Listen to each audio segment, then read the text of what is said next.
Okay.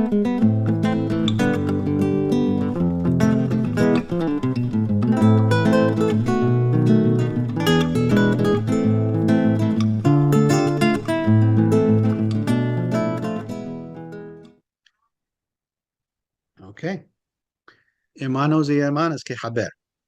I have been given the assignment to speak for 5 to 10 minutes, to present a piece by a rabbi from Rhodes to an audience that does not have any special background in rabbinics. And since that is impossible, I probably will not finish in 5 or 10 minutes, but I must keep it under 18 minutes because, as is well known, if you go beyond 18 minutes, then what you are working on, and even if you are working on it and needing it, it becomes hametz. So shiur habari alecha al tahmitzenu, for those who understand Hebrew. Okay, the question that I alighted on and that I decided to do, I did it for a very frivolous reason.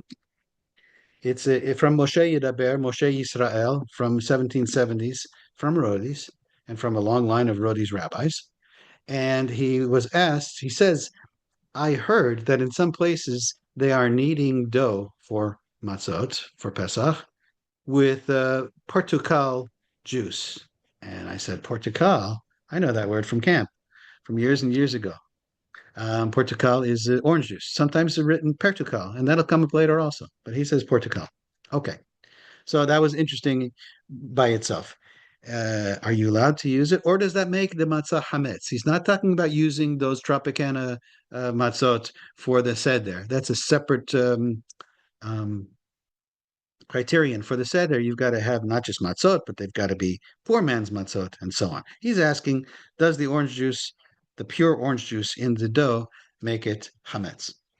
Okay. So the first thing to let's get a bit of background before we say what he says about it. He just gives 2 paragraphs, but so we can understand the significance and where his answer fits in to the general understanding of the relevant Talmudic passages. We'll just say, I'll translate from the Rambam directly in chapter 5, halacha 2 of the laws of Hametz and Matzah. The Rambam says that fruit juices do not lead to chametz. That means fermentation. Yeah, roughly. He says even if you mix up fruit juice with flour and you make a dough out of it, and you and in another version he says you use warm water and you leave it in a bowl and you cover it up with rags so that it blows up, right? It looks to all appearances to be hametz. That's not hametz, he says. It's called sirchon, and sirchon means rot or something approximating rot. His point is that fruit juice will not lead to what the Torah refers to as hametz. It'll lead to some other phenomenon which looks to the eye the same, but is not forbidden. Then he says, importantly at the end, this is provided that it's pure fruit juice and not mixed with water in any way. If you mix water in it, then that mixture of the fruit juice or the honey or whatever else it is, other liquid is, with water, that will make chametz, okay? And that'll be a problem.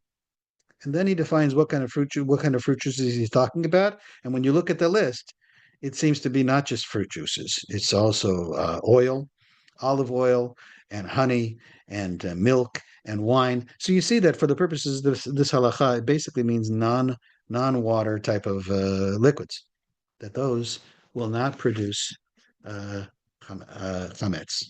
All right. That is kind of like the standard position. The problem is that version that I just read you, which is based on the best manuscripts that we have theoretically, is slightly undermined by a report that shows up in a questioner in the around 1200 to the Rashba, who said, "I heard that Maimonides changed the key passage there. The key passage there is Maimonides saying that you are allowed to eat this fruit matzah. You are perfectly allowed to, but in other versions." He is reported to have said that you do not violate the highest level of the prohibition and thus incur the highest punishment, which implies, but some punishment you do.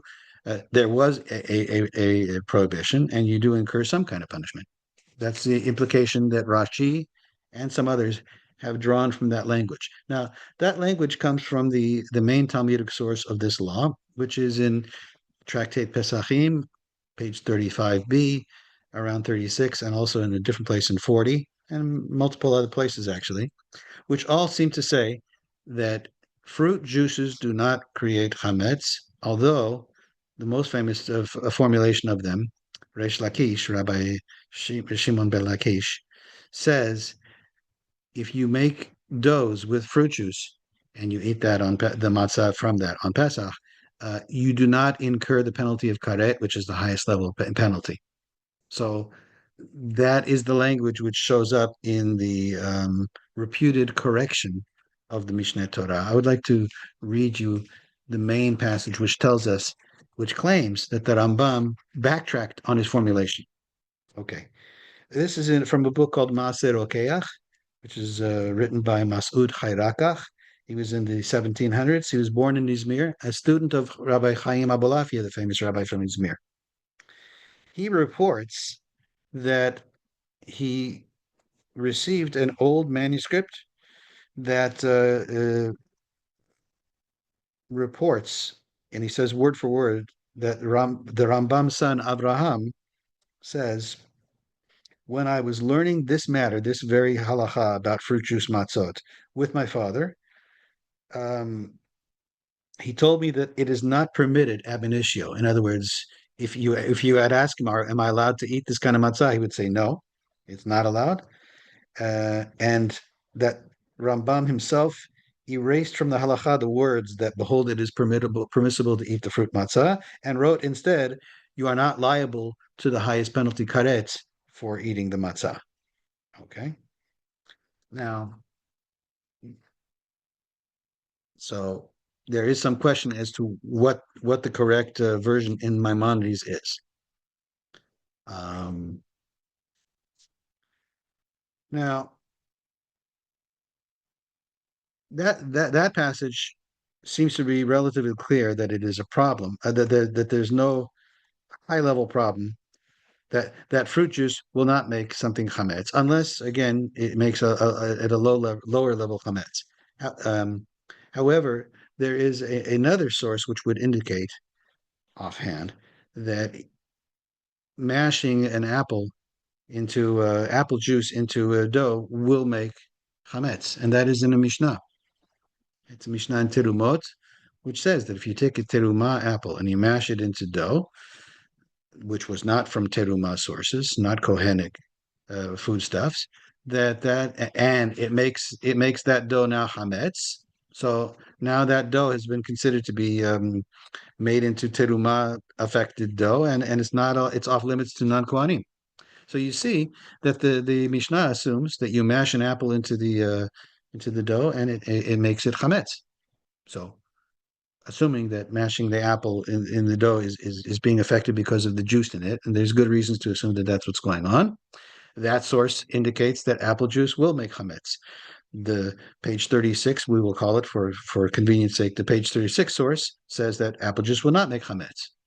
Now, Rabbi Yeshaya di Trani from the 1200s, Italian rabbi who's well known, he said, yes, in page 36, where it doesn't make chametz, we're talking about sweet apple juice. In page in Teruma, Mishnah Teruma, we're talking about sour apples. And the rule is, which believe me is nowhere explicitly in the Gemara, but he feels it's implicit in the Gemara, and it answers many questions that are impossible to answer otherwise. That's what he thinks. Others differ on that issue. That in the Mishnah of Teruma, we're talking about mashing a sour apple juice, and that will create chametz. Okay. That idea of Rabbi Ditrani that sour juices create chametz is adopted wholeheartedly by Rabbi Moshe Yisrael. Moshe Yisrael says in response to the question, I have not found any room to allow the eating of these orange-based matzot unless they bake it right away. Of course, even if you use water and you bake it right away, that's okay. So it's not telling you anything about the permissibility of fruit juice at all. He's saying that fruit juice will make it chametz. Okay, even though Okay, never mind that. And he quotes Rabbi Ditrani, and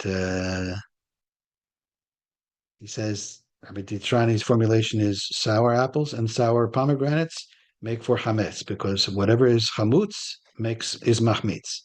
Okay.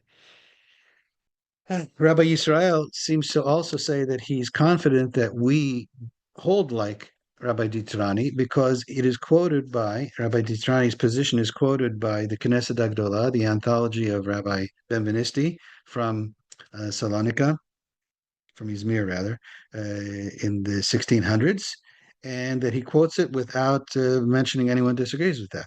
So he says you can presume from that everyone agrees with Rabbi Ditrani. Now, this is interesting. You read that, he says with the greatest of confidence. So you figure, okay, but then when you look into it, and you look into the encyclopedic Rabbi Ovadia Yosef, for instance, who in his part number 9 deals with this question, this very question, he says, if you look at it, almost no one agrees with Rabbi Ditrani. So it's like 180 degrees from the presentation of Moshe Yidaber. Um, so, furthermore, Rabbi Ovadia Yosef mentions kind of well-known fact that the well-known custom of Sephardim is to assume that pure fruit juices do not produce chametz matzah.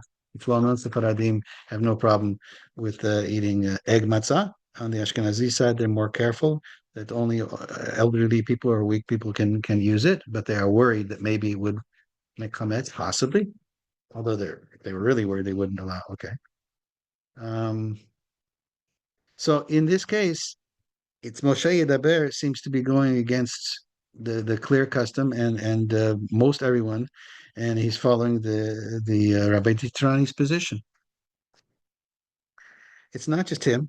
It's Chaim Palachi also from Izmir, which is a sister city of Rhodes. In fact, the elder brother, I would say. It's kind of like Seattle is to Portland, Torah-wise, possibly. And Rabbi Palachi had a case in the mid 1800s. I'm just going to go to my English translation of the guts of it. He says an incident already occurred in Izmir. One or two people made matzot from sour pertukals. He says pertukal with a yud. Okay, but he means oranges. And when I became aware, I sent word that they should eat them before Pesach. This aroused a little commotion in the city among the Chachamim, for there was one who wanted to permit it. And I want to just point out as an aside, that one who wanted to permit it seems to be well within the majority and the custom of Sephardim. I made known the laws of the Lord and his teachings, and that it is pashut, clear, to forbid. Again, it seems that he's overshooting, but he has to lay down the law. That's Rabbi Palachi's personality. That he was very takif, very strong, and that it is written in Moshe Yidaber. He quotes the Rod Zli Teshuvah as support for his position, and it's clear from Rabbi Simcha Yehuda Eliezer, our Tana, the famous rabbi from Izmir at that time, also, although he was famous, Chaim Palachi's famous, and all agreed and all conceded to my words and accepted upon themselves not to make any more pertugal matzot. That is what is fit to do, and so has the custom spread in our town. Okay. That was the position it seems to be in the Ottoman Empire in general. I can show you, but we don't have time because I'll run into the Hametz issue. Rhodes, Izmir, Istanbul, and Salonika, for the most part, in the 1600s through 1900s, seem to buck the trend of the Sfaradim. I'm not sure why that is, and they rely wholeheartedly in Rabbi Ditrani's distinction. Some of them relying on the diuk that Rashi made, noticing that in page 36 in Pesachim, when Resh Lakish says that you're allowed to eat these matzot, he doesn't use the language you're allowed to. He says that if you do, you don't violate the highest level of violation. And they draw the implication that it could very well be that you are going to violate some kind of violation, and that would be a problem. Okay. Now, just as an interesting last note, in the year 2000, Rabbi Ovadia Yosef, in his treatment of this issue, in volume 9, he mentions that in the year 2000, Rabbi Bakshi Doron, who became the chief rabbi, told him that he's not comfortable with this position, that he's not comfortable that it has been completely clarified that fruit juice does not make something hametz. So shades of the old theme from the Ottoman Empire, that's still kicking around. Rabbi Yosef strongly opposed and said, what are you talking about? That's out of the mainstream like crazy. And there's perfectly good explanations from the Gemara on the basis of the mainstream position. But I just would note, had I not done the Moshe Yidaber Teshuvah, I wouldn't have realized that this is the same old theme popping its head up again, that Rabbi Bakshi Doron was not sure, because, there are a lot of rabbis in Izmir and Rhodes and so on who felt that the Tropicana, I don't the Tropicana matzot, we can call it that, are problematic. They would say they're problematic. I would just point out that on the egg matzah issue, that's a slightly different issue, because the basis of Rabbi Moshe Yisrael being opposed to these matzot is that sour liquids make for chametz, but egg matzot or even sweet apple juice, he wouldn't have a problem with it necessarily. Rashi would probably still have a problem with that, because his basis is not sourness or not. His basis is that fruit juice doesn't make karet matzot, but it does, by implication, the inference is it does make problematic matzot, what's called chametz nukshe. All right, I've probably passed 18 minutes. Chag kasher v'sameach, Pesach alegre. Be well.